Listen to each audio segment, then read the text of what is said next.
16th of October. This has been a rescheduled meeting, but it is a regular meeting agenda. I'd like to introduce the council, starting on my left. Dan Haggerty. Michelle Weil. Lynn Erickson. Dave Olson.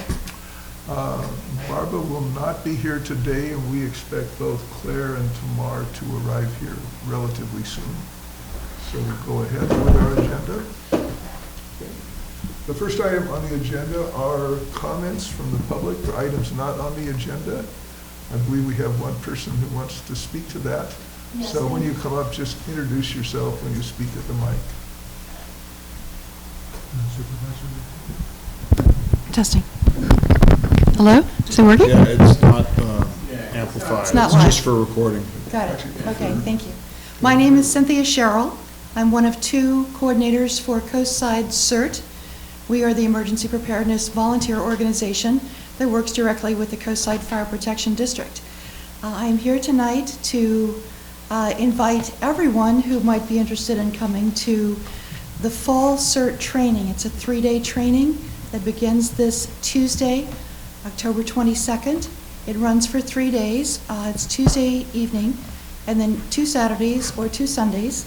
And at the conclusion of that, you are a qualified community emergency response team member. We've enjoyed enormous support on the coast since the Coastside Fire Protection District sponsored us on May 2nd. Lynn, you were there that evening. Right. We now have grown to 800 members. We're involved in 32 neighborhoods.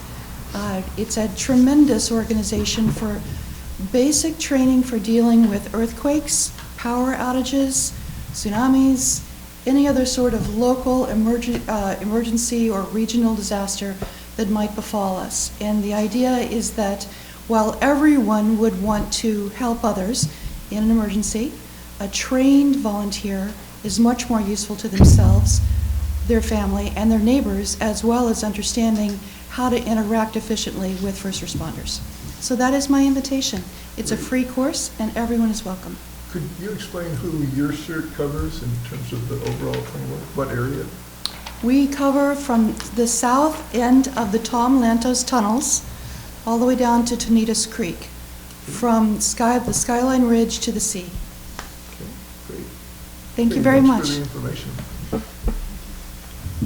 Okay, next we're taking comment from public officials. So Chris, will both of you speak, or one of you? Sure.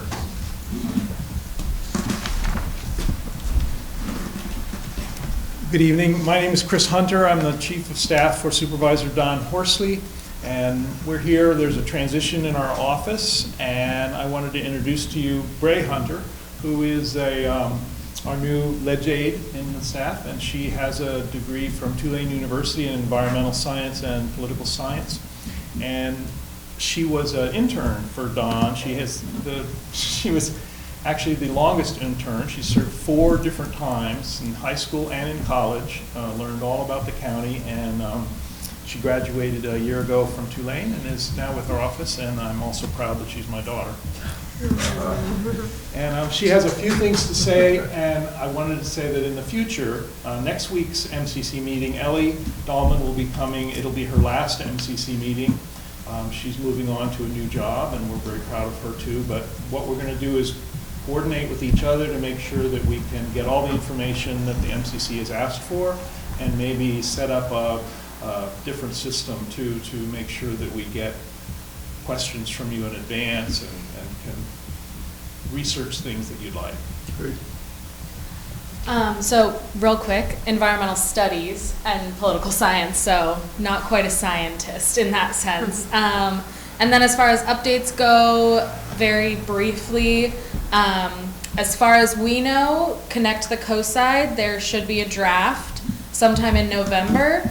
And when we get updates, we will pass that along to y'all, and whatever we know, we will try and make sure y'all know. But as far as we know, November is about when the draft should be out. And then there'll be public comments after that. Just as Dave and I were both on the technical review committee for first round comments, so I think then they had hoped to have the public version out by the October 21st, but it sounds like it's moved to shortly before Thanksgiving, is that?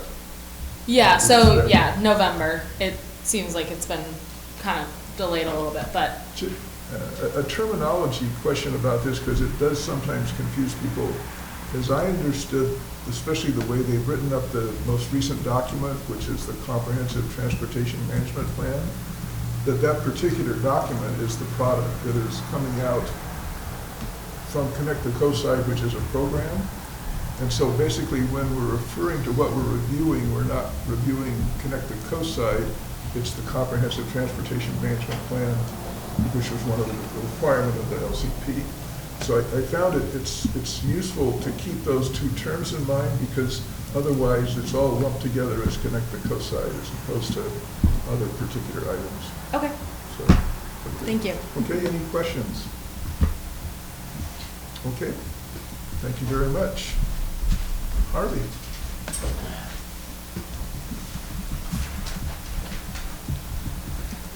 Thank you, Lynn. Harvey Rohrbeck, Mayor of Half Moon Bay. I have a number of items that are relevant to Midcoast people. The City Council has unanimously endorsed Measure I, which is the parcel tax that will support the Cabrillo School District. You probably have already got your ballot in the mail, and we heartily urge you to sign on, because if you don't, it'll be a disaster. Last night, we had a city council meeting. There were over 100 people that were there to support the effort, or not support the effort about Dunes Beach, Surf Beach. There were 15 public speakers. It was not on the agenda, but it was widely, What was the measure again? I think it's Dunes Beach, Surf Beach. you took it.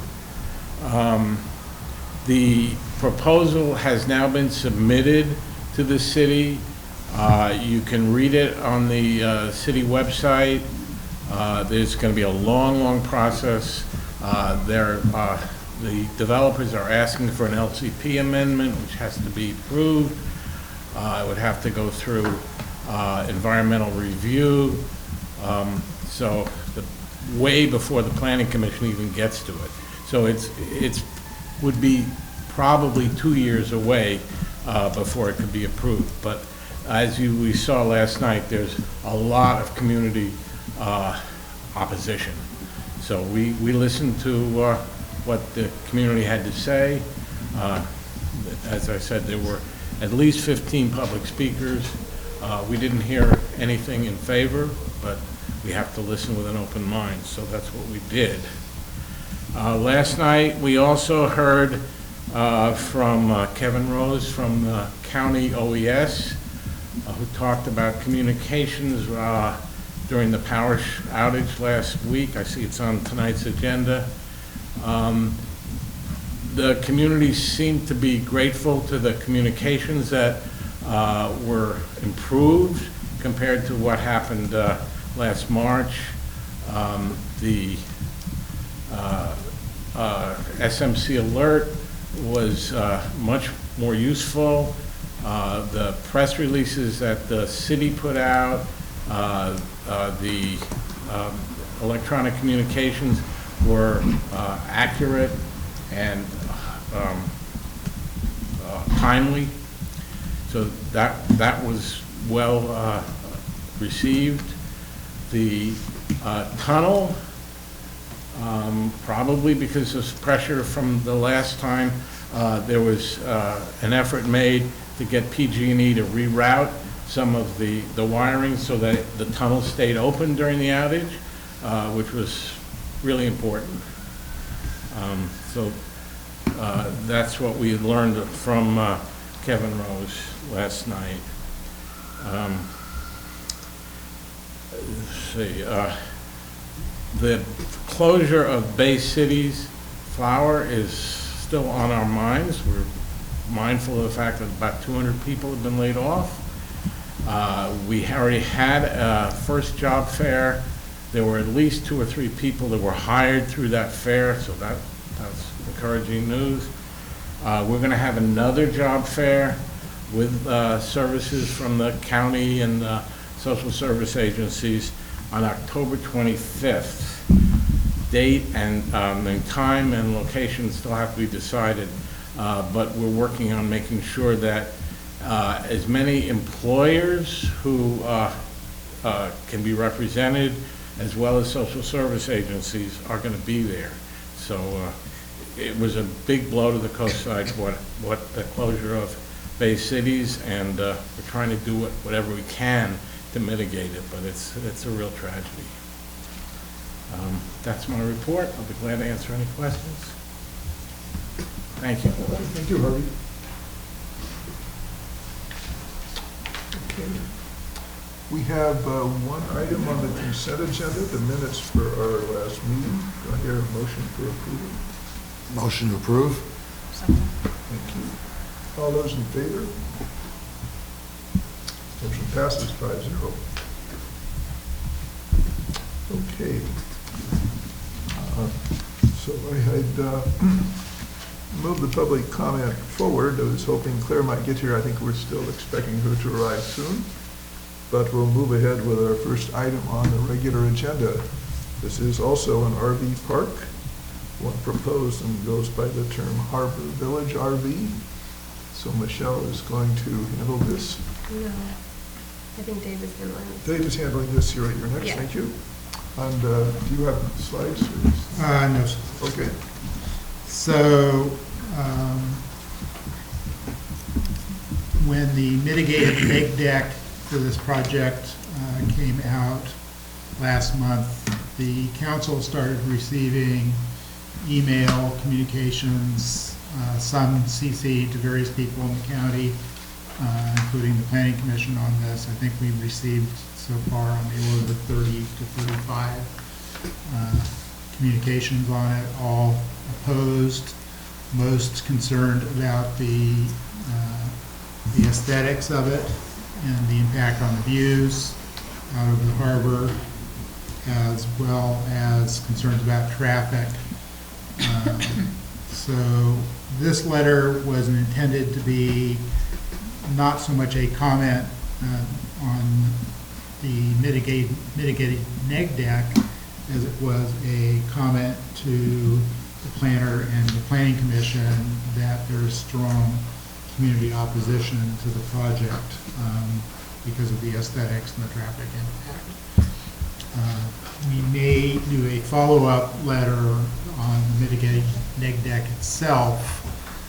This was put together in somewhat of a hurry for last week's meeting and then not redone. So I wanted to clarify that this was more a communication of community feeling than anything else. And the letter itself is on the website.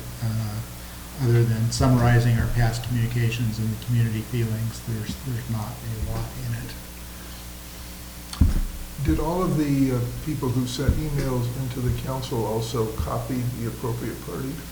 Most of them did, not all. Would it be useful or appropriate to attach those to our letters, just reflecting that? I think when Claire replied to those that did not CC the planner, that she suggested they contact the planner as well. So I think that's all we need. Okay.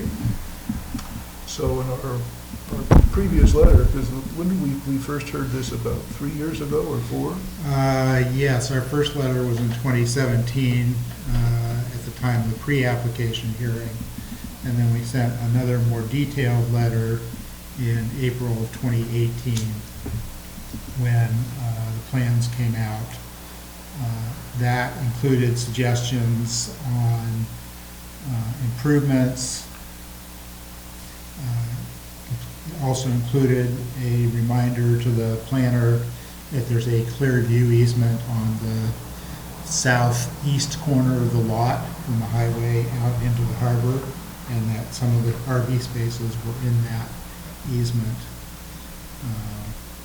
As far as I can tell from the plans that are related to the mitigated neg deck, there were no changes in response to that. I think they did slightly redo the landscaping, and that was pretty much it.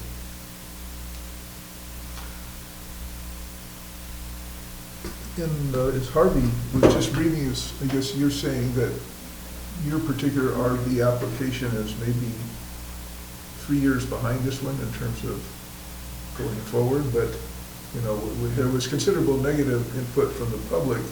I guess the distinction between decisions on this is we're talking about a document that came from the county. In your case, Harvey, it would come from the city. Correct. And, That is, currently it's a PUD, it's a planned unit development. And it's within the city limits.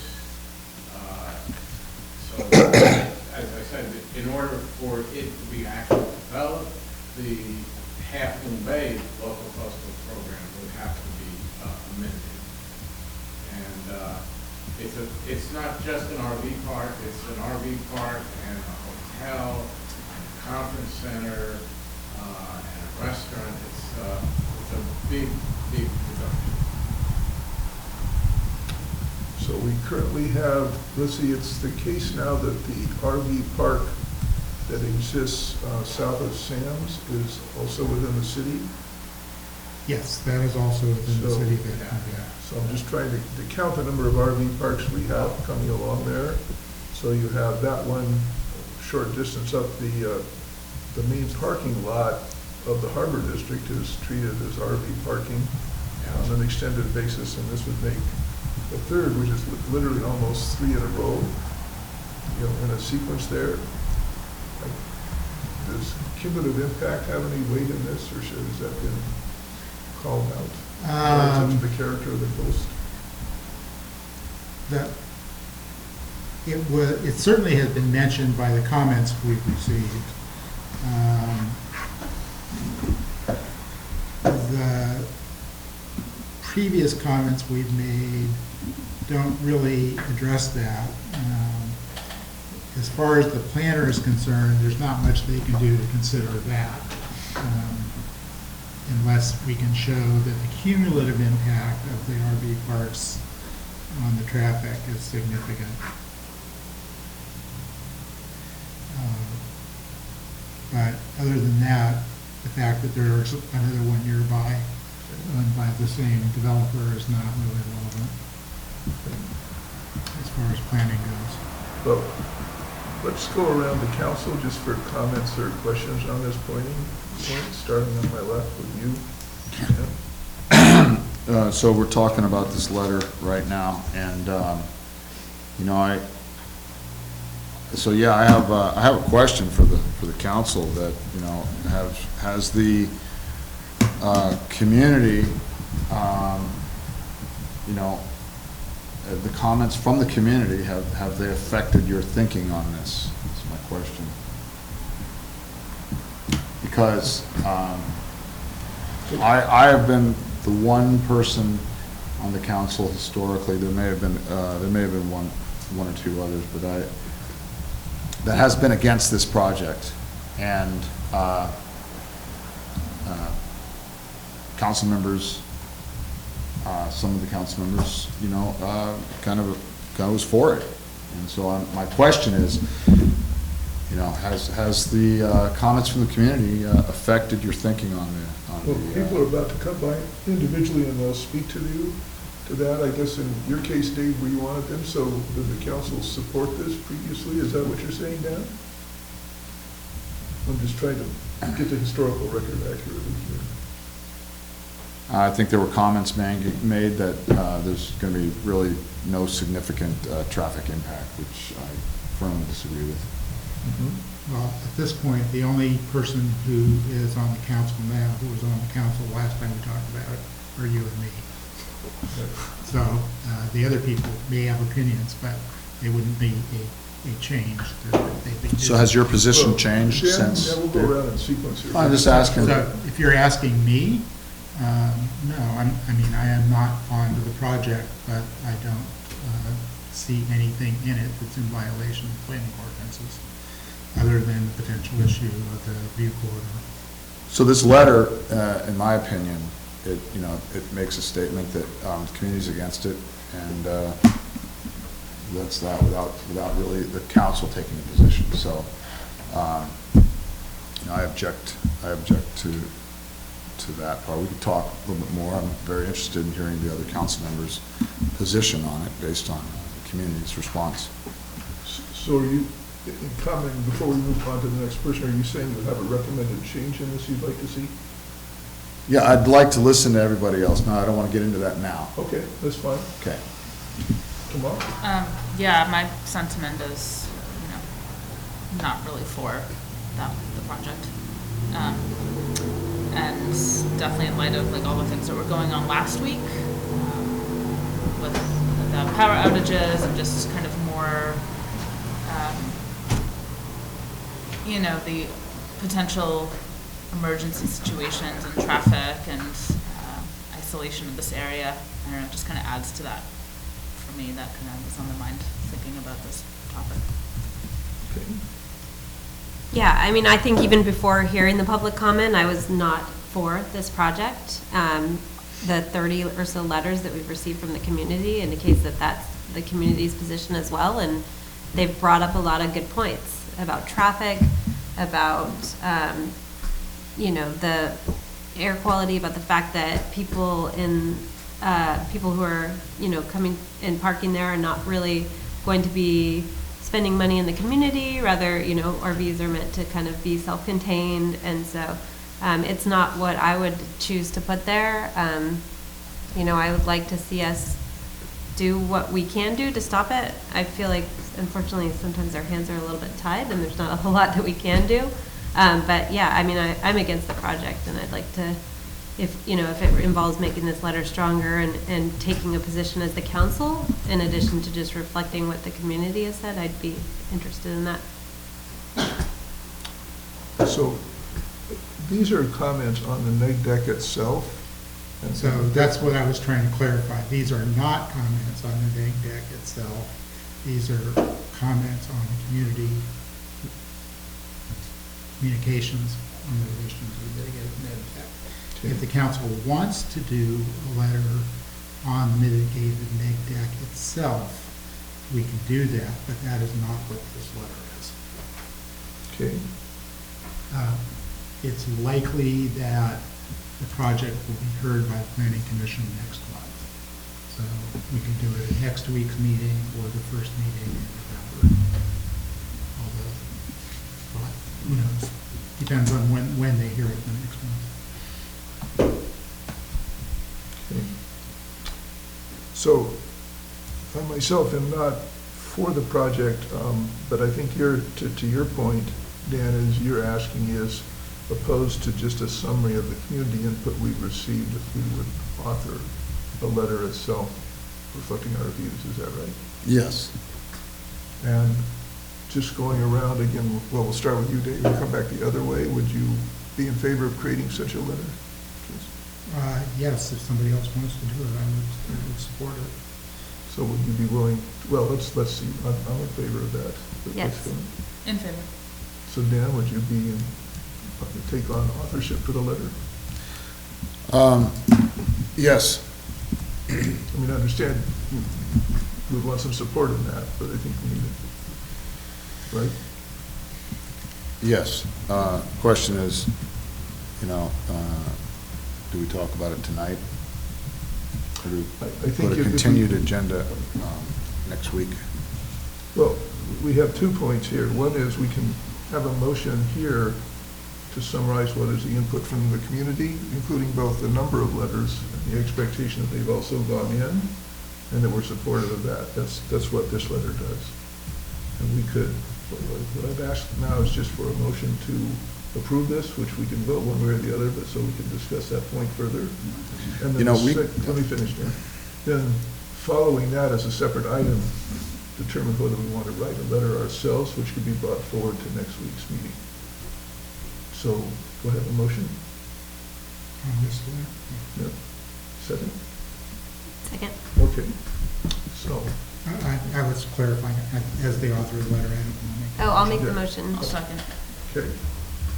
So So in terms of order, what we'll do is just decide if this letter as written or with minor modifications we want to send in, and then second, consider whether we want to write another letter. I think they're supportive of doing that, so determine how we proceed on that. But I think the understanding is we would most likely want to bring it to next week's meeting. Okay? Are we going around? Yeah, I mean, I think it's better to have some action out of tonight and to send off this letter, and then we can have time to, I don't think we're going to write another letter tonight or amend this letter sufficiently, so I would vote to approve this letter as is and then bring forth another letter next week. I do want to clarify, I think I said it earlier, but we should also send this to the planning commission. I forgot to put them on the list. You need to amend the letter then? It's not an amendment, I just want to make sure that nobody has any concerns about that. Okay. Okay. Well, I object to that. This letter basically, substantiates past comments, which were, I think, there were concerns about landscaping, there were some concerns about view, partial. I don't think anything was really recognized or reflected in any Have you read the previous letters? I'm just going off of memory, Len. Okay. That the previous letters were not substantial enough, in my opinion. The community really didn't have a chance to, look at it. So I think the community now has really put their input, and I think that we should not say, oh, this is what the community says. Our letters, in the past are, still apply. I don't like that. I'm sorry, Secretary, I'm trying to clarify in my mind for the minutes what you're saying. Are you saying you don't want us to say that the community opposes this? Or No, saying I think something it's else? the third paragraph that, I have a problem with. Can you tell me what you mean by the third paragraph? Pardon? Can you tell me what you mean by the third I mean, paragraph? the last paragraph, right? Yeah, the last paragraph. The Yeah. one that says the council has previously submitted comments? Right, which, is the truth.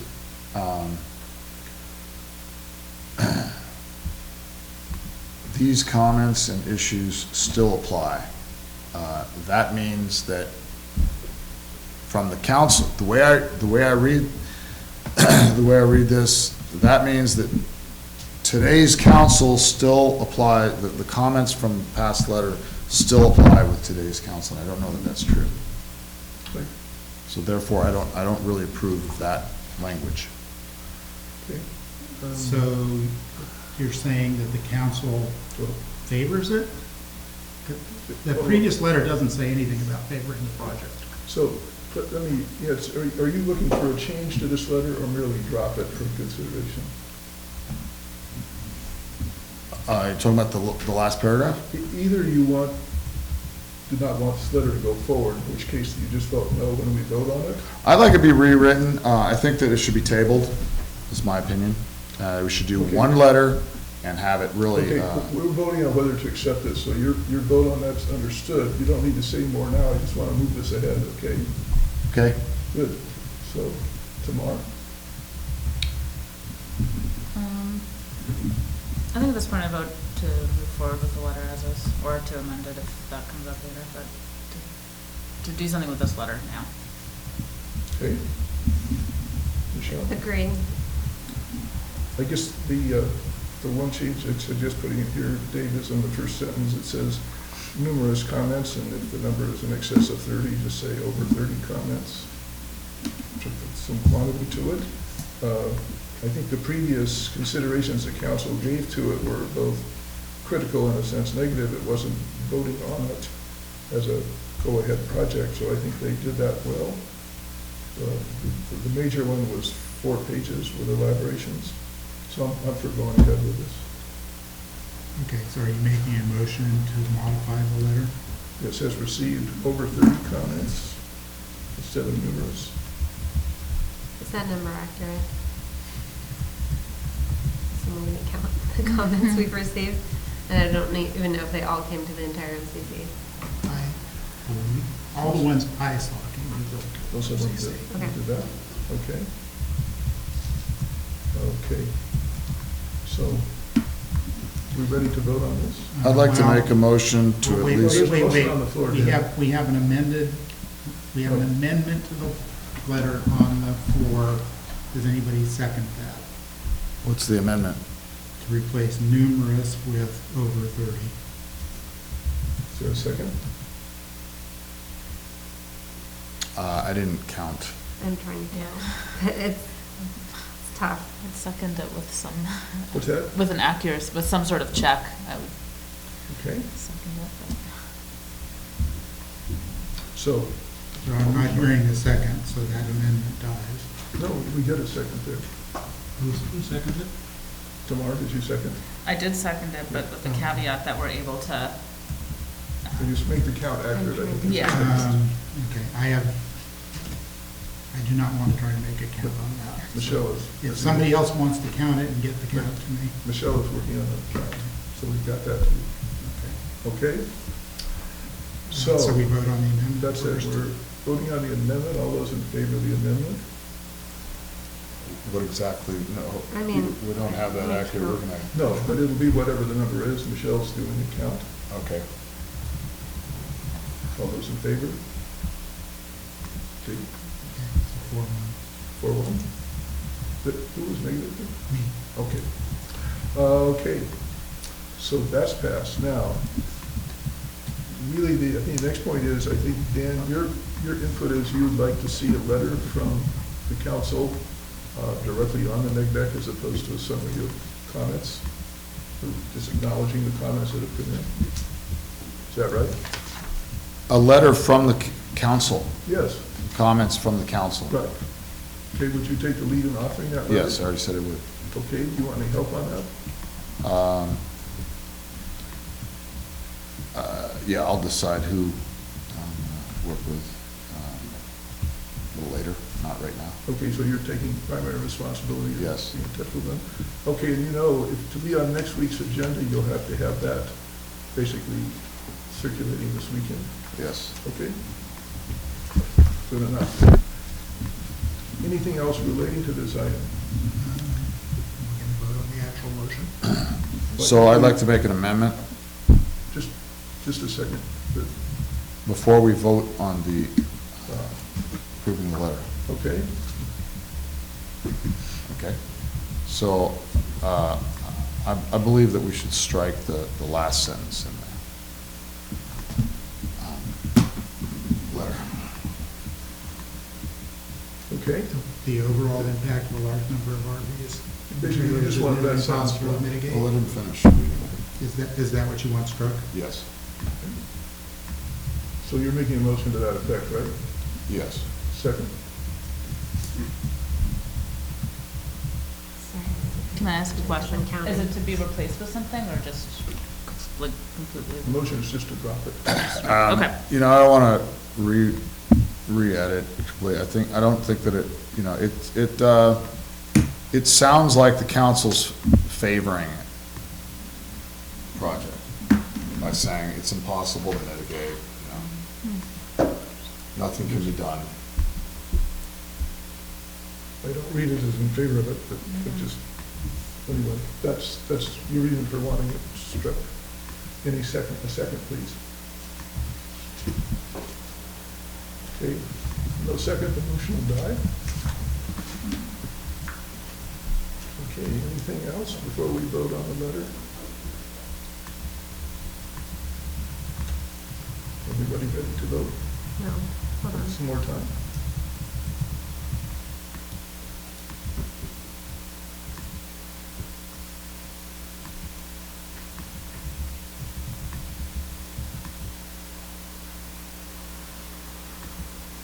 You don't need the actual count this second. Okay. That's what you're doing. Okay. Okay. All those in favor of the letter? All opposed? Okay, motion passes 4-1. Okay, and with that, basically, I think the only action I'm taking is, Dan has indicated he'll draft a letter with support that's needed to bring to the next council meeting on this item, right? Yes. Okay, good enough. I don't think we need any more than that. Good. Okay, that closes this item on our agenda. The next item on the agenda is the public safety power shutdown. And by that, that's going to be led by Michelle. I believe she has slides for that. Oh,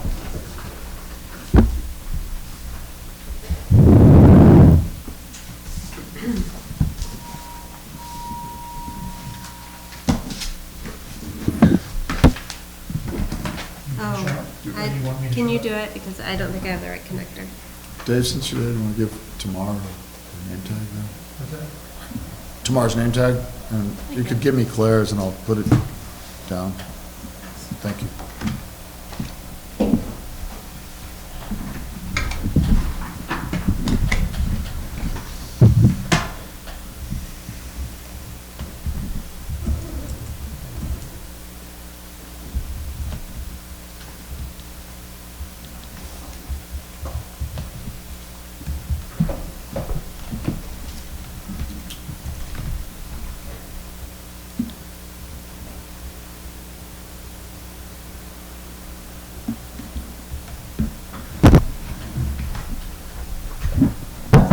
Great. Okay.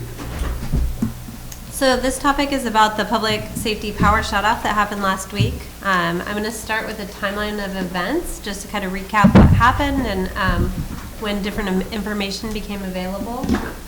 So starting on Monday, October 7th, I think the first time a lot of us became aware of this was when SMC Alert, operated by the OES, sent out a message, an email notification, actually at 7:29 p.m., notifying people of a possible outage.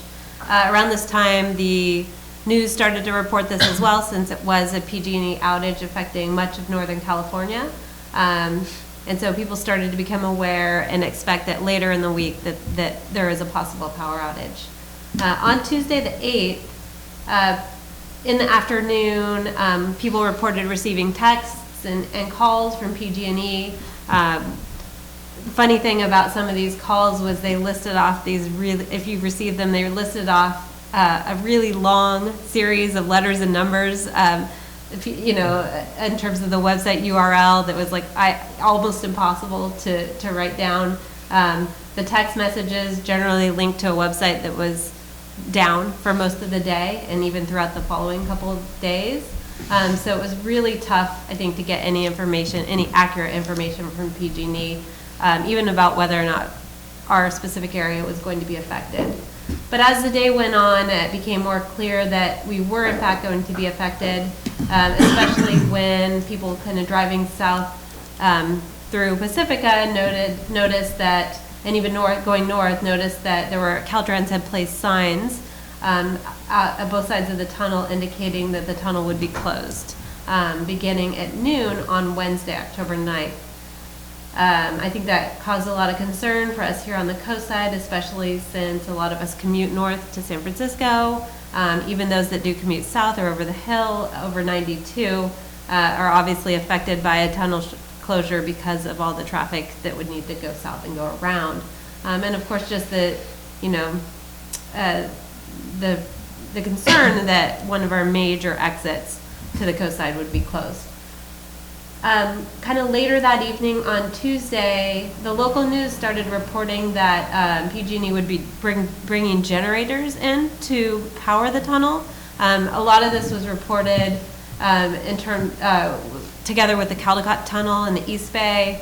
I watched the news from San Francisco that night, and they were talking about PG&E bringing in generators.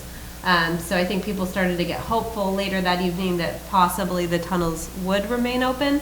But there was still a lot of confusion on whether or not they would stay open. I think people who were leaving leaving the coast side to go to San Francisco on Wednesday morning. We're wondering if they were going to be able to get back. So definitely a concern to the community. On Wednesday the 9th, in the morning, it was reported that PG&E and Caltrans had, quote, rerouted power to keep the tunnel open. We saw this posted by the county.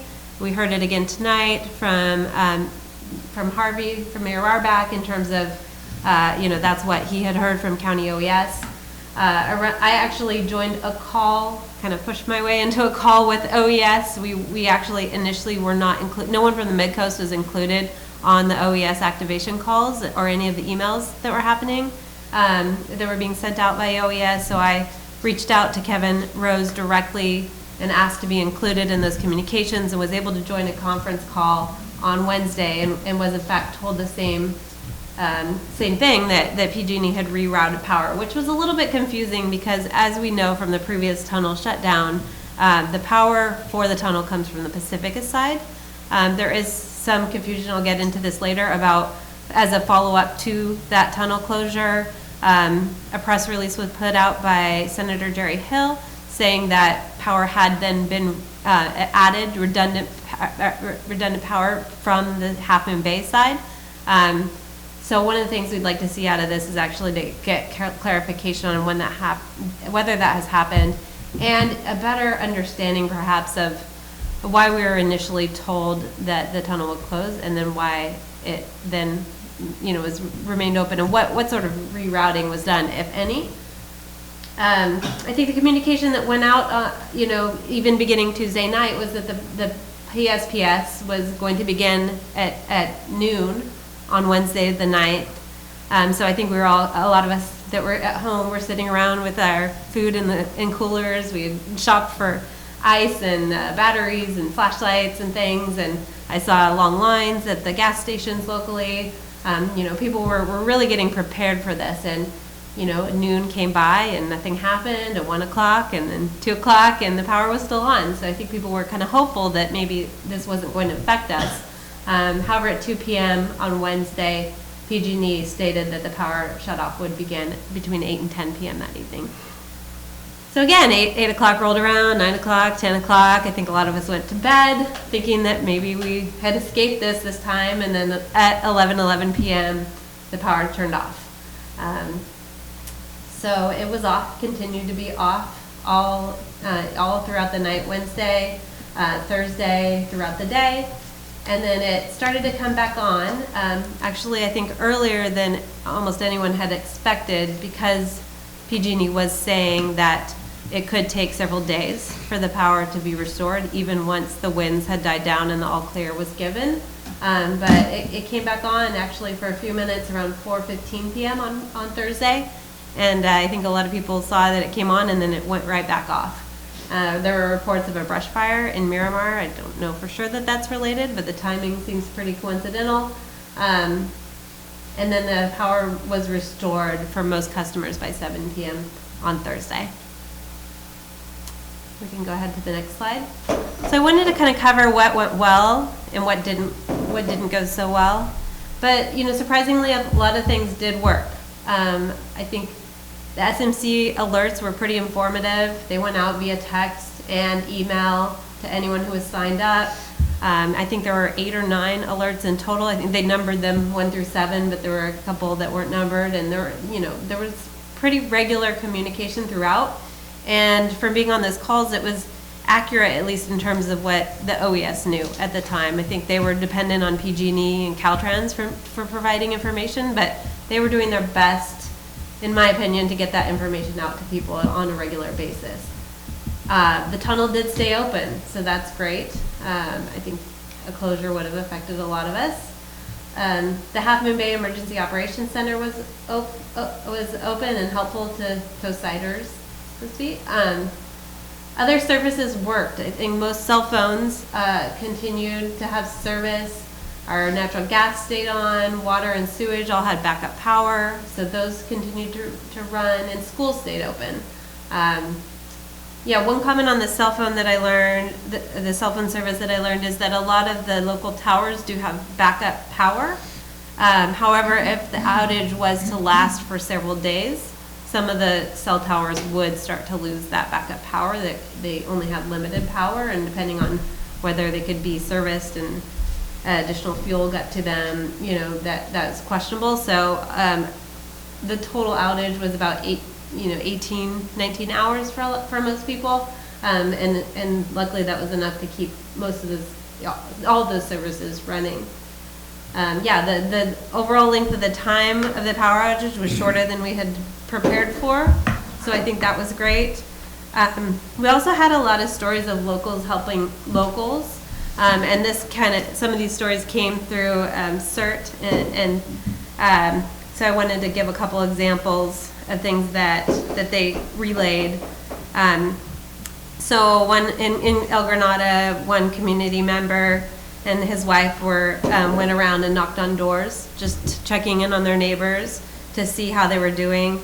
There was an elderly woman in her 80s that didn't know her power was about to be shut off, and they connected with her son, who came over and was able to look out for her during the power outage. So that was great.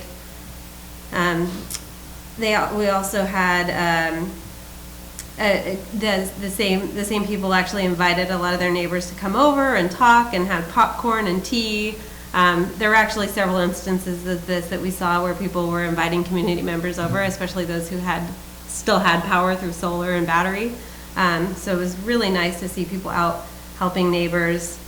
In Frenchman's Creek, there was a neighbor who was running out of oxygen around 4 a.m. and contacted this neighborhood CERT leadership team, who scrambled to get her a battery and generator. And they also made use of their walkie-talkie radios to communicate. We had other people in Canada Cove. We had distribution of FRS radios with extra batteries, and just generally have folks prepared with emergency supplies. So that was really good, people helping each other throughout this.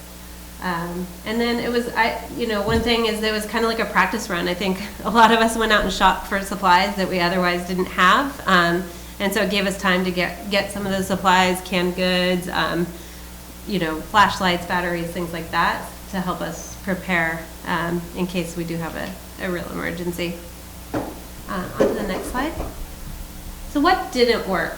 As I mentioned earlier, PG&E was pretty much a disaster in terms of its communication. The website didn't work. Even on Thursday, I think it was Wednesday night or Thursday, they put up a replacement website, and as soon as that went up, that was not working right away either. So it was just really hard for people to get information on whether or not things were going to affect them. The misinformation on the tunnel certainly caused a lot of confusion, as I noted before. Traffic was kind of bad on Thursday morning when the power was actually out, because all of the stoplights turned to flashing lights, which indicates a four-way stop. And not all of those were staffed by sheriff's deputies. Actually, the one at Coronado was just completely out. Oh, really? So no backup There's no power backup there. on that. Okay, yeah. I mean, that's a mess. And then, it had a pretty big effect on our local businesses. A lot of them had to close, losing revenue and losing a lot of products to spoilage as well. Go on to the next slide. So here's some ideas that I have in terms of next steps of things I'd like to learn, and we can certainly discuss further and talk about what else we might want to do with this. But, as I mentioned earlier, I want to determine whether or not the redundant power lines are actually established to the tunnel. Just get a confirmation on that. Get an update on the status of the tunnel generator. So as you guys know, we do not have a permanent generator installed on the Tom Lantos tunnels. We had discussed it following the previous tunnel closure. Something that I think Caltrans said they were looking into, but we'd really like to get a status update on that. I know there's a petition going around locally of people who are trying to get that to happen. As I said, I kind of pushed my way into these calls that the OES was handling, but one of the things was really apparent to me was that us as a large community, or decently sized community of people, about the same amount of people on the Midcoast as in Half Moon Bay, if not more. You know, we didn't have a spot on those calls. We weren't really mentioned. We weren't invited to them until, you know, more of an afterthought. So in the future, I'd really like for us to have a representative on those calls. And then just, you know, I think SMC alerts did prove to be really helpful. I think in large part due to, you know, the complaints that we had after last time. So I do want to encourage more people in the community to go to smcalerts.gov and sign up and get that information. I will say half the text from SMC alert will come to you. Oh, they were on your phone? I didn't experience that, but, yeah. It's like they went out in SMS instead of 10 minutes. Oh, They were interesting. done at 255 characters. Huh. Good. Thanks, Okay. Michelle. Why don't we go first just quickly around the council for any comments and then to the audience? So we'll start with you, Dave.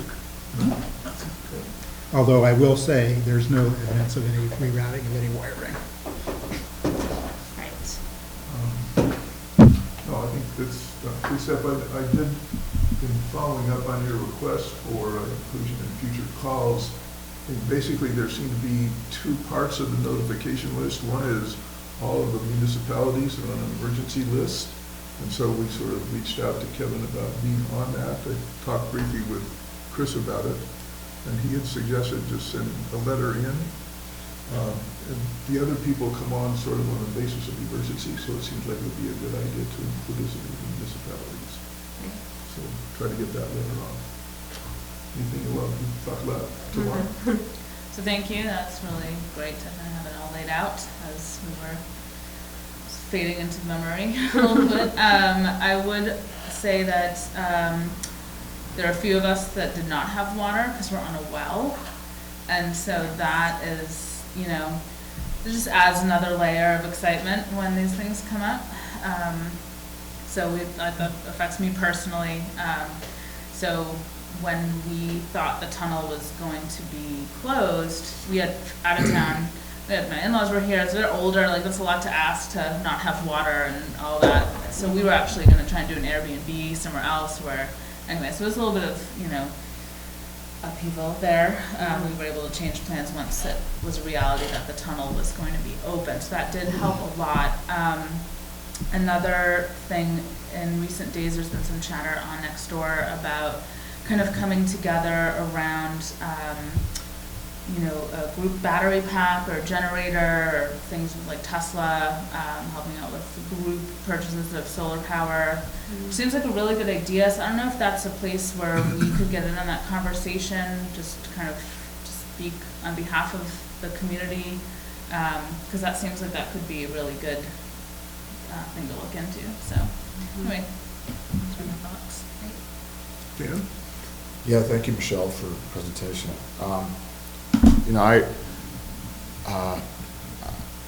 I think that it's pretty sad that it had to happen. I questioned really the need. They said high winds. You know, there were no winds, substantial winds. No leaves, no pine needles in my yard. So I get that PG&E had to take a position if there was the chance of the high winds. Maybe there were high winds in certain areas, but you know, I question whether they really truly had to shut power down. It's sad that so many people were affected, especially the small businesses. You know, I don't know if there's been any requests, you know, for some assistance, you know, maybe from the county, I don't know. Some of the small businesses, or some of them are just barely getting by, and, you know, I think it would be a great thing if there was somehow, you know, some way of helping out San Mateo County coastside small businesses. I think most of the residents, yes, a lot of residents were very inconvenienced, but I was. So it's kind of sad. I'd like to see something good come out of this. I'm not sure what it would be. Okay, thanks. Any comments from the community on this item?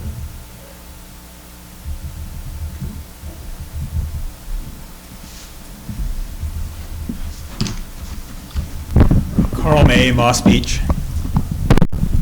There are, just to supplement a few more details from personal experience, there was continuing miscommunication within PG&E. Some PG&E people were saying one thing, some said another. We have, for medical equipment, a need for electricity at the house. And so actually, in addition to these texts and then the little things with the 14-digit whatevers that were arriving every 15 minutes to 30 minutes, we hadn't responded to any of those, and a PG&E employee actually came around to the house. This was on Tuesday. And that PG&E employee said, because you're on the special medical status and so forth, you will be entitled to have a free generator hooked up to your house. And this happens with PG&E sometimes. I've had a friend who had, in Belmont, who's had an unplanned, or had a planned meeting, business meeting at his house, and then they announced there was going to be an outage. He complained to PG&E, said, there's no way I can change this around. These are musicians and have all this electronic stuff all over the place. And they actually brought a generator out to his house and hooked it up free of charge. So this is done. But that, so we're into the first day of the shutoff, or the first morning of the shutoff. It's shut off the night before, Wednesday night. The next morning, we had heard nothing from them. We have a landline, which also was out for a little while, but then came back on. So I don't know what the snafu there was on the landline, but we had heard nothing from PG&E, like this employee that came around to the door said, you will be hearing from us. So my wife calls up, and the person, customer service or whatever person she got at PG&E had heard nothing of this program at all for hooking up emergency generator and so forth. So we don't have that much battery power. Actually, the main backup for oxygen for people who need it is in tanks. And so we had plenty of that left for like another day. But that was just an example of how within PG&E there were different messages being sent. I thought overall that this was better than the previous snafu, where we had representatives from, the sheriff and so forth coming here, because we certainly didn't have a tree trimming going on 92 to compound the problem and so forth. So I thought it was better in that regard. As far as our local services and utilities go, some of us are below the sewer, on the hillside, are below the sewer line, which runs for the street up the slight hill from our house. And there are dozens and dozens of people in Moss Beach like this, and we have sump pumps. And they require electricity, and you can't flush the toilet or take a shower when the electricity's out. So I don't know if there's any way of getting some remedy for that. That, of course, we've been through any number of power outages and are used to dealing with this, but it's not a lot of fun, with buckets lined with plastic bags and stuff. That's the primary alternative most people do. So just a few more details to supplement. Okay. A couple of points I had. I went over to Pacifica to get ice because I knew their power was on, but I did notice quite a bit of wind as I was up in the area going through the tunnel on both sides that I hadn't noticed down here, so certainly was noticeable more wind there.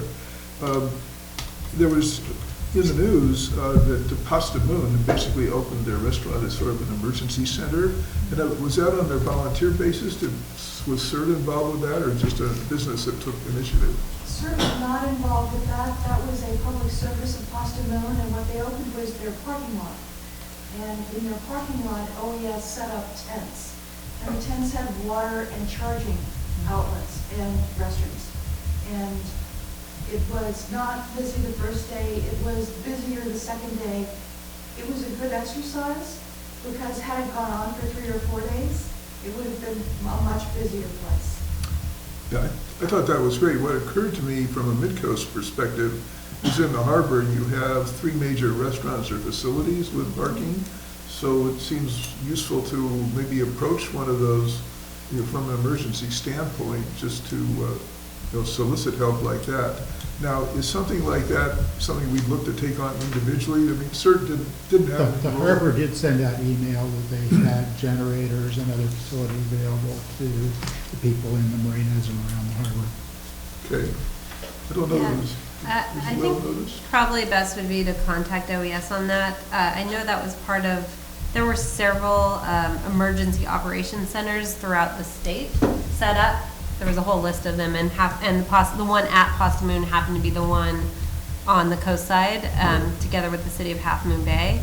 So I think either reaching out to Half Moon Bay or to OES to figure out how we could get one of those in an emergency. Yeah, that seems like the proactive kind of thing we'd like to do. Yeah, Okay. that's great.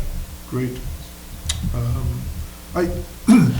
I got all the cryptic numbers, et cetera, from PG&E, but I kept walking around different sites, and I finally found a PG&E site that if I entered an address, it would give me up-to-date information. And I was also curious about Pacifica, so it worked there, but I couldn't tell you how I found it.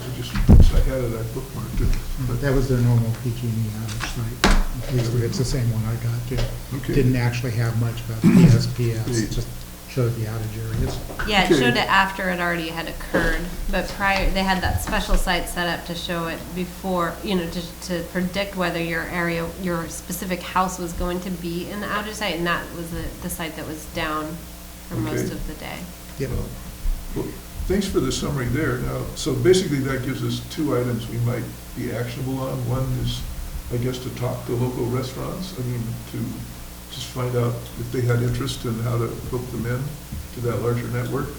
The other is, to follow up, to get our name on the emergency contact list for the municipalities, and we'll copy Supervisor Horsey on that when we send it in. We also talked about the redundant power and seeing if that's in place, and the update on the generator, which would both come from, one would come from PG&E and the other from Caltrans. Do you want to assign individuals to follow up on those? The review is still working very closely on that, and I think they have reporters, so I'm convinced that they're basically dogging it pretty hard. But yeah, it remains quite confusing. Yeah. So I think we'll see where they get by the next week. Okay. Anything else in on this item?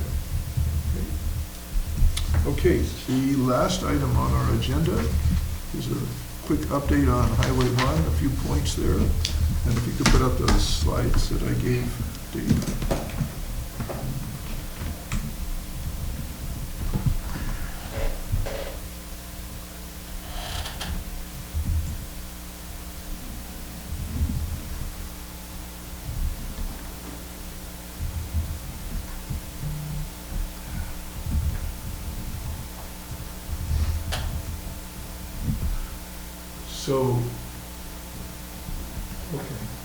So at our last meeting, we sent a letter to Caltrans requesting signals, some type of active signal at the crosswalk. That was sent in as a letter from Claire.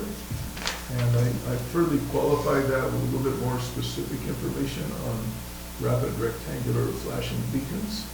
And then I checked back with Caltrans today. They were fairly occupied in the intervening week, but we did get a response this afternoon. So if you go to the next slide. So I asked them about it. We got a text response this afternoon from Jeff Weiss, who's their information officer. Said regarding the crosswalk, Caltrans hasn't had enough time to collect enough data to make a meaningful determination about the efficacy of the crosswalk, the signs, etc. So that's our update to date. A couple of points I want to emphasize about this. We had a discussion about sort of a little bit in the weeds about what we were asking for.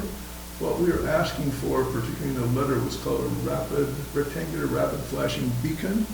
This is relatively new, and as you can see from this letter, it was just in the last year that Caltrans recognized those in terms of their safety value for crosswalks, and they've appeared at several places in Half Moon Bay and other places they have really shown themselves to be quite effective. So my consideration here is to follow up with Caltrans in the intervening time between next week, and at the minimum, make sure that, they understand particularly what we're after and the perceived recognition even within Caltrans but then to understand particularly if they can give us a date to make a determination here. Because my feeling is the council, at least in discussion, was not comfortable with the crosswalk in the very near term unless there was both some type of alerting signal light as well as an improved crosswalk, and they did the one but not the other. So I'd like us just to be in a position to know what their position is there. So we'll bring that back next week. Okay, so this is the very narrow part of Highway 1, if you will, especially as it relates to Moss Beach. We've been talking about the Connect the Coast Side effort, and this is at the other end. It's basically that study, or we'll call it, we'll now refer to it, yeah, this just for information is a section of the Caltrans documents, but I don't have any other slides on this. So basically, Connect the Coast Side is producing a document called the Comprehensive Transportation Management Plan. That's a requirement coming from the Commission. Its origins go back several years in terms of the particulars. Both Dave, Claire, and I attended a meeting to both review it by what they call a Technical Advisory Committee and then come forward with those comments incorporated. And now it appears from the report we have from the supervisor that public hearing of the document will be sometime in November, and therefore discussion following into the following year. There's a lot of, this brings it to a focus, basically the Moss Beach corridor in particular, the section between California and Cypress, and there's been a lot of activity there already. The council itself has previously had an independent party give roundabout development documents or renditions to understand what that's like. And the county independently says they're looking at project initiation in those areas, and this amounts to, at some point in the foreseeable future, as opposed to way down the road, having in control devices at those intersections. And when you, in the Caltrans world of today, when you put in a control device at an intersection, you go through a process to determine whether that would be a signal light or a roundabout. In between that, we have Highway 1 going between those two roads, which is over 20 years been engineered to be a high-speed corridor. It's 50-mile-an-hour speed limit. There's 3 lanes, and for whatever reason, when we've approached Caltrans about this relative to pedestrian crossings, they say it's not a problem because there hasn't been any accidents there recently, and it strikes us as odd. Furthermore, I mean, the high-speed 50-mile-an-hour lane going through that area wasn't, I think, what the Coastal Commission or anybody had in mind as far as a rural road. So I think these points will come up in discussion of what both the county's trying to process and related project considerations. And my concern is, by the time we get into November, when the document's out, to at least have a process for informing the public about the opportunities and the details there. Because basically what you do in that section is a long-term process. Everybody who's come in and talked about the crosswalk said, gee, it would be nice if we lowered the speed limit. And the council has tried previously to work on that just by changing the sign, and then what comes back, going all the way back to the consultants that worked on the safety and mobility study, is you can't just change the sign number. You have to have a road that's designed for certain speeds, because that's what cars will go. And basically that section has been engineered for high speed. So I think these, do we want to change it and how might we do it, are all part of these considerations for both longer term plans and even rolling down to looking at putting a simple intersection there and ask how do we make it as safe as possible. So, I think we'll touch on it a bit in the next meeting, but I expect in November, which is really our last sort of full meeting before we get toward the end of the year, shut down. I guess actually was Thanksgiving occurs such that there's a second meeting in November this year? We traditionally canceled the second meeting Yeah. in both November and December, but if we need to, we can have it. Anyway, but the information point here is that as we move forward, we need to find not only what the particular documents say, but how to make it into a meaningful community input process. Got a question, Ryan? Sure, go ahead. So you talked about the rapid reflective. Rectangular rapid flashing beacons. Yes, and you mentioned in your report just now that they're new. That their approval at basically the National Highway picture in Caltrans is new. Okay. Maybe last year. And so are there any examples of them? There are 3 of them in Half Moon Bay. 50 mile an hour situation? There's some on 45 mile an hour section of slope, Highway 35. Actually, if you could put that back up. The ones that you'll see here in town are ones designed, let's say typically for streets where the speed limit is 35 miles an hour, and the letter, sort of a follow-up letter to Caltrans, we basically put in, if you could go to the, further down this page, there we go. This right here are the rapid flashing beacons. I'm very familiar with it. No, this one here, you really don't see, this has those same beacons up here. Above it, that's relatively new, and you won't find those in too many places. Oh, so you're saying that that's the situation at a 50 mile an hour? That's used in That's what we higher would speed expect? corridors, right? Now, there aren't things beyond that until you get to the larger hawk lights, which will stop traffic. So this is what you're expecting to see?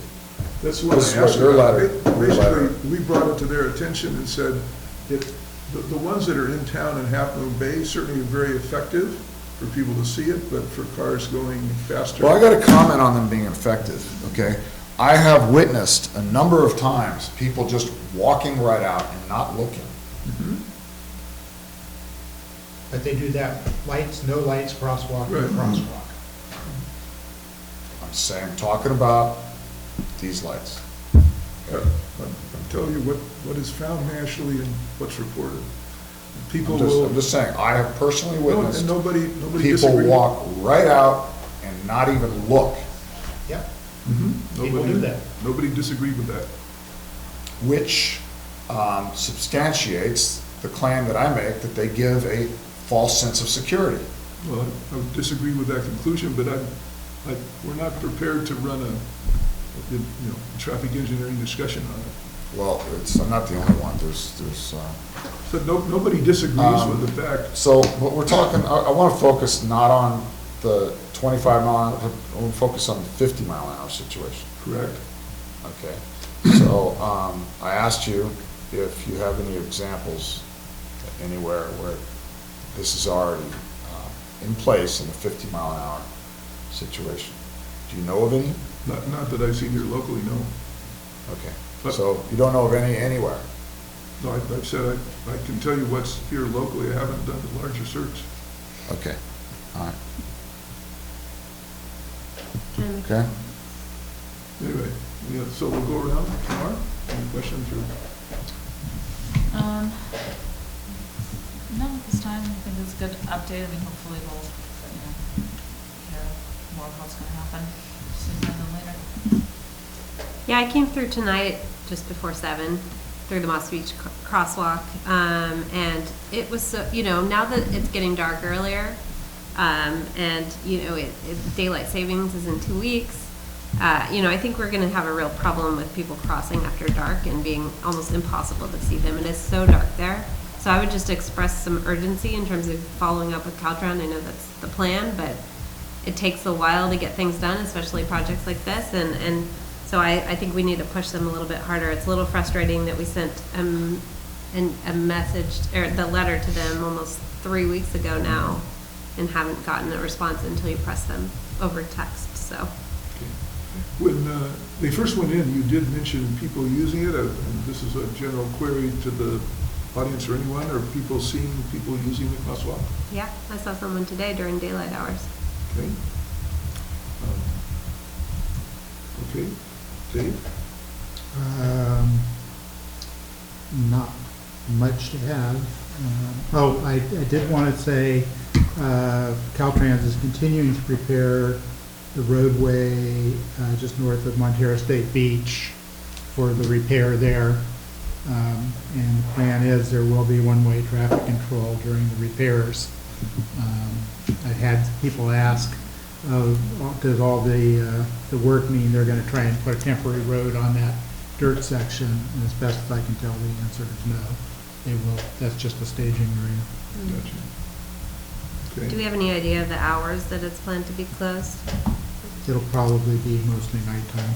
That's what they normally do. Okay, any other comments on this? Okay, does anyone have other council activity reports since our last meeting? Did we have an audience comment on? Oh, I'm this sorry. item? Oh, my bad. One of the most disturbing parts of that crosswalk going in almost overnight, almost in the dark of night, the way they did it, was that we at the Midcoast Council and various committees and so forth for over 2 decades have talked about safe crossings of the highway. And a few years ago, Lisa was sort of the lead on this and did a tremendous amount of work, and we looked at, with Caltrans people and everything else, option after option for these crossings of the highway in various places. And through this long process, we actually came up with one that members of the community and so forth were not totally against, as we are against most things. And this was with the refuge, the center of the highway refuge, and so forth. And this was even, I would even go along with such a thing for a temporary crossing at Graywell Cove, as long as the underpass was the long-term solution there.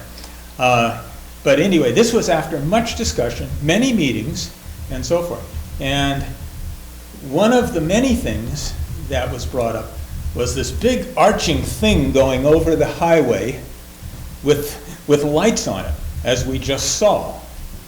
And people were almost uniformly against that, the Moss Beach, Montero community, against that sort of thing. That's not a solution.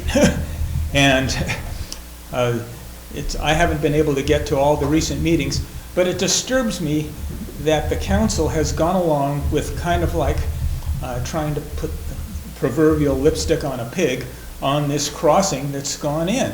This is like the least decently designed crossing you can imagine.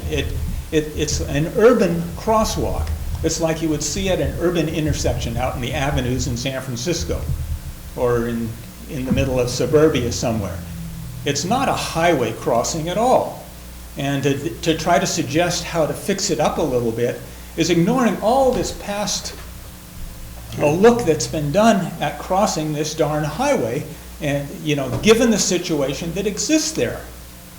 We're just kind of playing along, trying to sort of brighten up something that's been done precipitously, after, and just completely ignoring everything that's gone before it. It's disturbing. Okay. So I'd like to give you a reply and then get your feedback. The situation with this crosswalk is that the council, just like everyone else, came in one morning and found there was a crosswalk there.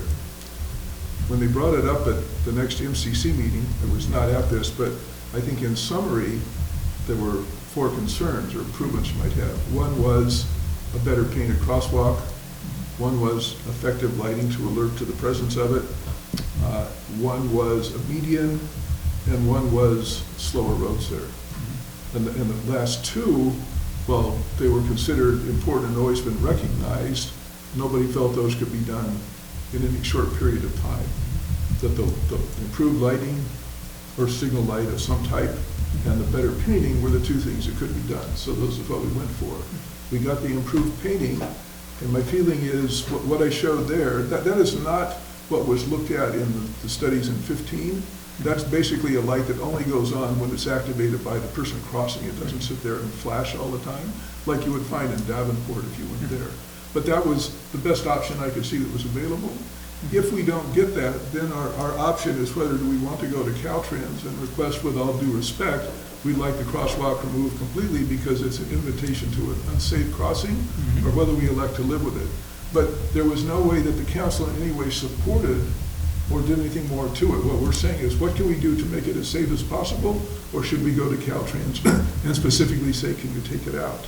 Now, the longer term, that is reducing the speed, comes up relatively soon, not for immediate implementation, but there's either 2 or 3 projects that we put in place there to either signalize or put roundabouts at those 2 crossings, and in between do something that changes it, be that medians or other things that slow it up. Those are long-term expensive projects, and the community will be asked to give their vote. Like, would you like to see signals or roundabout? Would you rather just keep it at speed? I mean, all of those hopefully get there and we can give our input, and they're all serious options. They're disruptive when they get constructed. They'll take a long time. But those are the things that can do what we would like to see in some form. But there's no way, I think that in fairness to either this committee, this council, or previous ones, that you could say they were supportive of it, or in any way trying to make it any better than, what can we do to make it as safe as possible, or say, if this can't be done, please take it out. So that's how I see the options we're looking at. Go ahead. Okay, I probably didn't have the best choice of words. I see fiddling with this bad thing that's gone in, trying to tweak it so it's a little better than it is, as tacit support of having it there. Well, I wasn't at the council meeting, maybe somebody can help me. When it came up, that is one thing we could have done, which would be, let's say, ask them to take it out completely, correct? It was actually discussed at that council meeting. But we decided not to do that. Yeah. Now, And at that point, did you speak against that? in previous years, some of the options for crossing have included, not with the big overarching thing, but next to the highway, 8 or 10 feet tall, bright panels of flashing lights. That's what That's what we just requested in showed the you. letter. And people in Moss Beach hate those. Well, these are not the permanent flashing ones, Yeah. these are on demand. I think.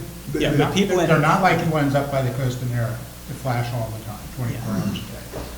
Yeah, well, You push a button, they People did not flash, and consider they that, is stop. what we're saying. yeah.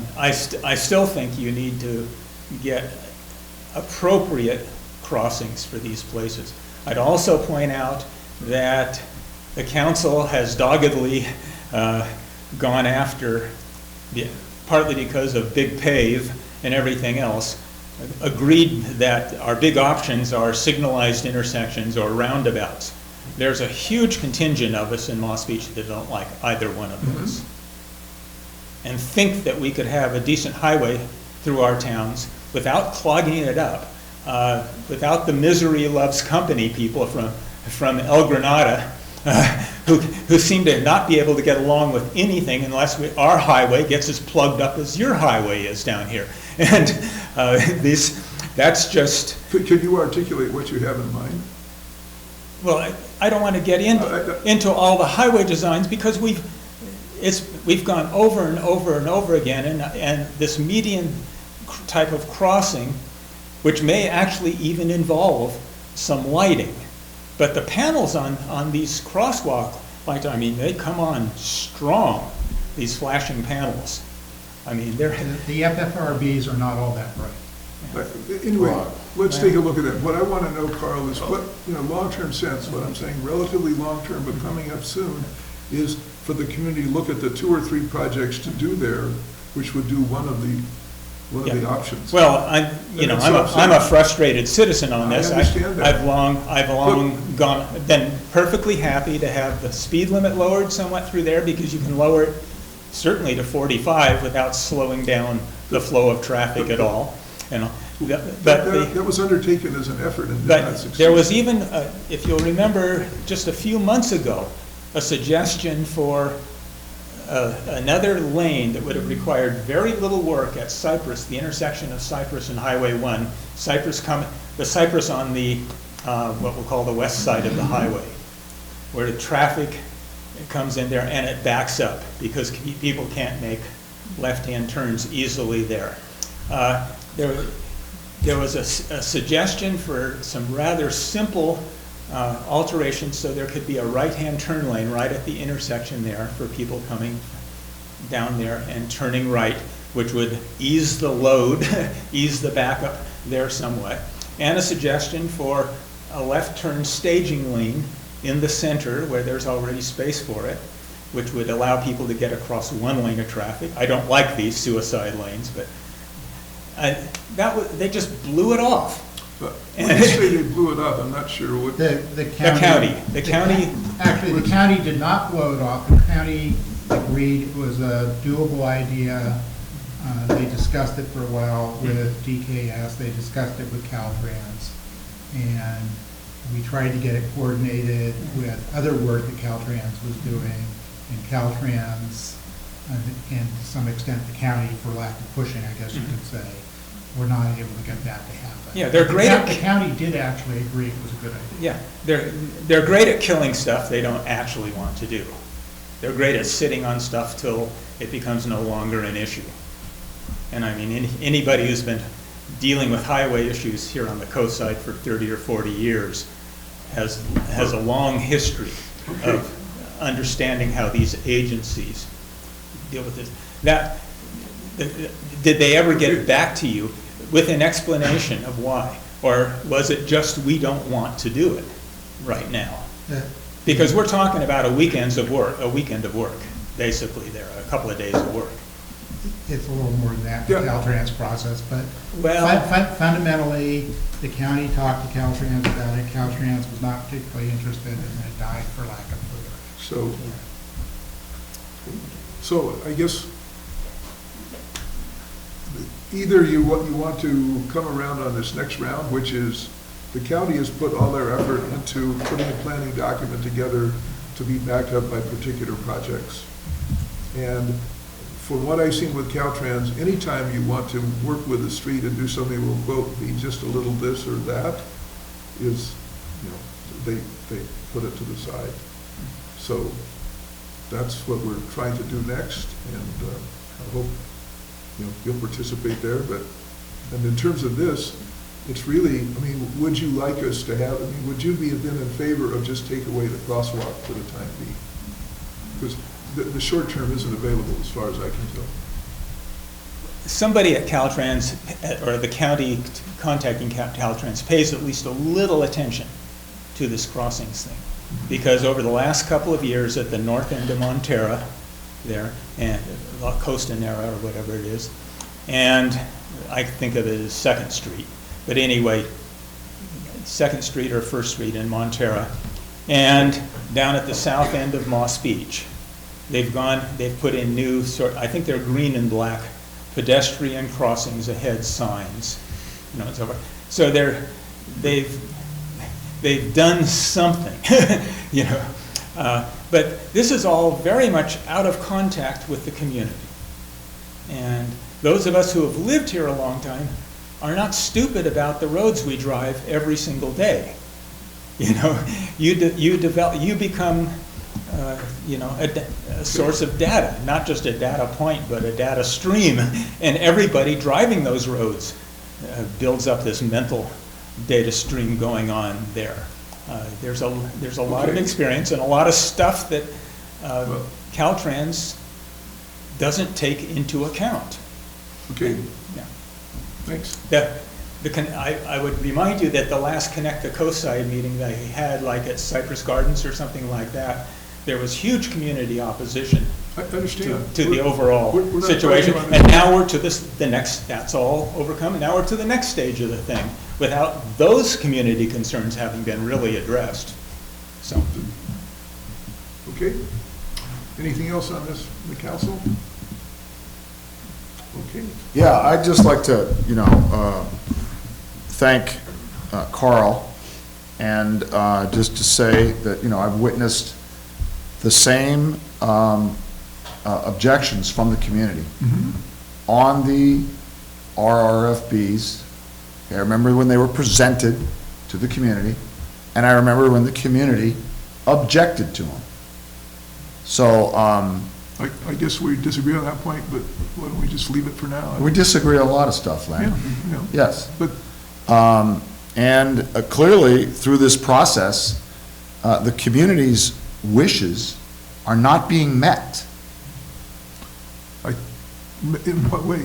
I mean, we're. In what way? Here's a perfect example, No, Len. the community sent the communication to Caltrans, which I assume people were for, to have something done to the crosswalk. The council, is that what you're talking about? Yeah. Okay. I'm saying the community, not the council. The community's wishes are not being met. That's what I'm saying. That's not a question whether they're being met by the council, they're a question whether they're being met by other agencies. Oh, apparently they're not being met by the council as well, in my opinion. In what way? In the RRFBs. Well, I think we educated you as best we could. Quite a few of the comments on Nextdoor are requesting some kind of pedestrian acquisition. I'm talking about the long process, all the meetings that we all went to. We're all familiar with those. There's a few, yes, there's a few people that said, okay, a light's good. Yeah, I'm gonna acknowledge that. Nothing is ever unanimous on the coast. But the overall, from my experience with all the meetings, the overall sentiment was to not have lights, not have those lights. Okay. That's all I gotta say. The Coastal Design Review Committee is currently looking at the commercial areas in our towns on the, what we'll call the east side of the highway. Right. And the zoning, there's been a problem since the beginning on the zoning of these areas under the LCP and county general plan and so forth. Most beach roads are actually on both sides. Yeah, right, commercial area. But the commercial areas that they're looking at right now are on the east side of the highway. They're sort of thinking that most of the commercial activity on the west side of the highway is kind of tourist-oriented, visitor-oriented, I should say. And on the east side of the highway, we have these commercial areas that actually, the idea is to better serve the communities, Right. the people living here, rather than have everything set up for visitors. And what to do with these commercial areas. And one thing it looks like it's going to happen, although there's going to be another meeting in a couple of days, is that as part of this possible planning change for these areas, to poll the community, and we'll be sitting at tables at the post offices and so forth, poll the community on what kinds of businesses and so forth that they would like to see in these actually very small commercially zoned areas.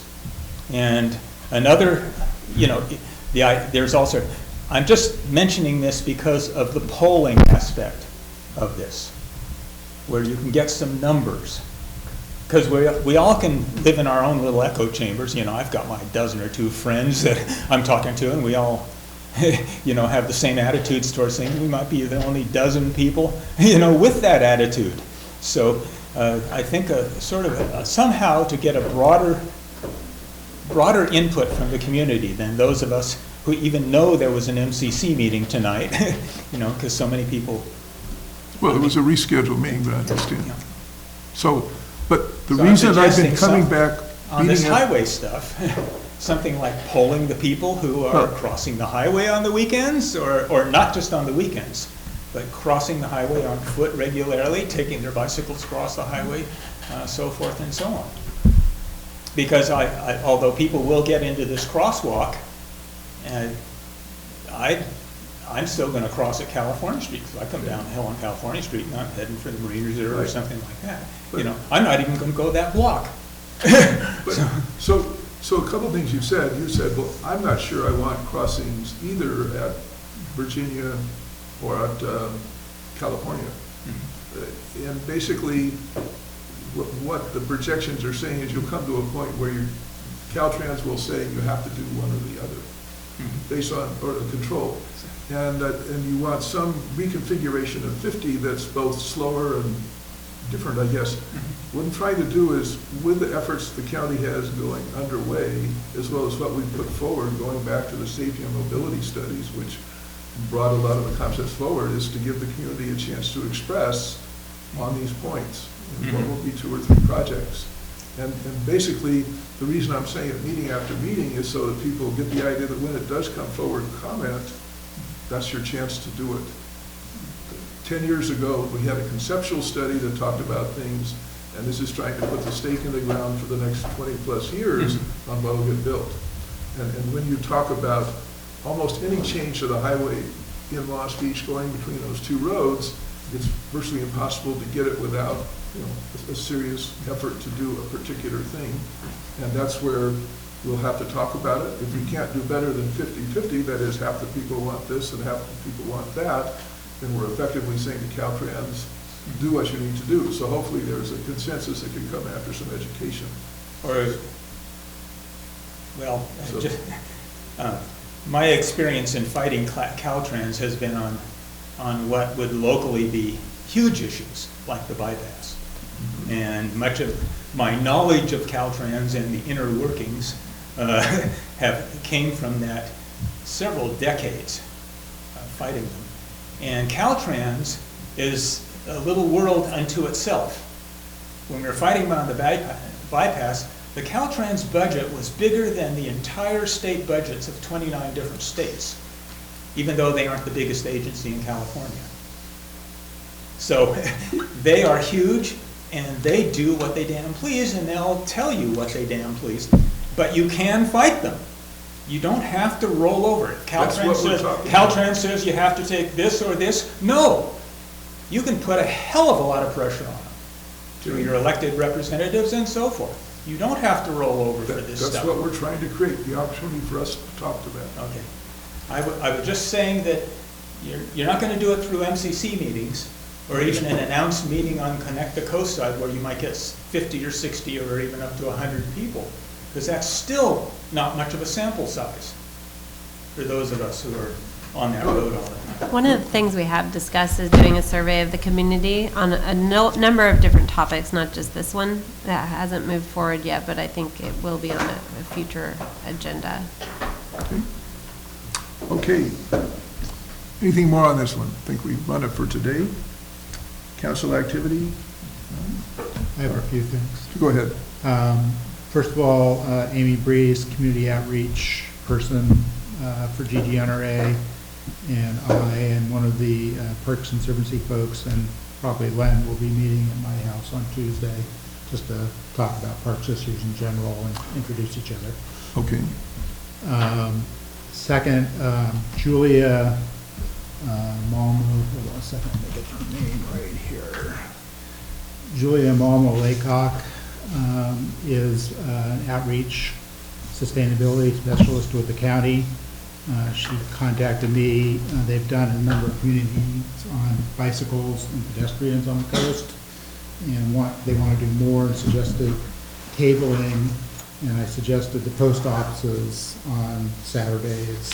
Does anybody have a better suggestion for her for places to meet people in the community? I told her I would ask. Sorry, what's her objective? Just to get more information on people, on reactions on how they get around on bikes and walking on the coast. Stop, maybe stop along the bike trail, somewhere between here and Half Moon Bay, or near Surfer Beach.